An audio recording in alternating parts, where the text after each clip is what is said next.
নমস্কার। আমি আজকে আরেকটা নতুন রেসিপি আর একটা ভর্তার আমি আবার রেসিপি নিয়ে এসেছি। আজকে আমি যেটা বানাবো সেটা হচ্ছে নারকেল ভাজা পোস্ত দিয়ে পেঁয়াজ রসুন আর শুকনো লঙ্কা দিয়ে, এই যে শুকনো লঙ্কা দুটো শুকনো খোলায় টেলে নেব। এই যে আমি পোস্তটা শুকনো খোলায় টেলে নিচ্ছি, দিয়ে এবার এগুলো সব অ্যাকচুয়ালি শিলেই বাটতে হয়। পেঁয়াজের রসে রসে, জল ছাড়া পেঁয়াজের রসে আর নারকেলের রসে রসে এটা বাটা হয়। তারপরে নুন দিয়ে মেখে খেতে হয়। এটার মধ্যে কোনো তেল লাগে না।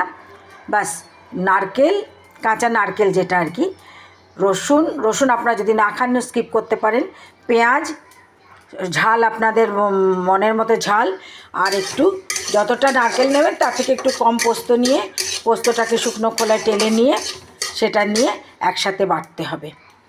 আমার এই পোস্তটা টালা হয়ে গেছে।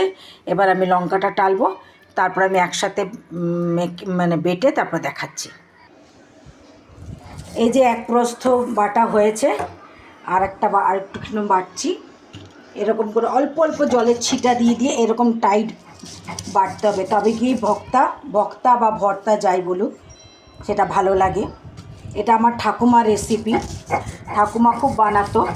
এখন আমার মাও বানায়। মা ৭৬ বছর বয়স হয়ে গেছে, কিন্তু মায়ের মতো আমি অত ভালো বাটতে পারছি না। মা যত সুন্দর এখনও বাটে। তো পুরো বাটা হোক, তারপরে আবার আপনাদেরকে আমি দেখাচ্ছি। এই যে বাটার পরে এইরকম হয়েছে। শিলে বাটবেন, টাইট টাইট করে বাটবেন। আমি নুন দিয়ে বেটে নিয়েছি, স্বাদ মতো নুন দেবেন, দিয়ে এটা গরম ভাতের সাথে খাবেন, খুব ভালো লাগবে। তাহলে আসি আজকে, নমস্কার।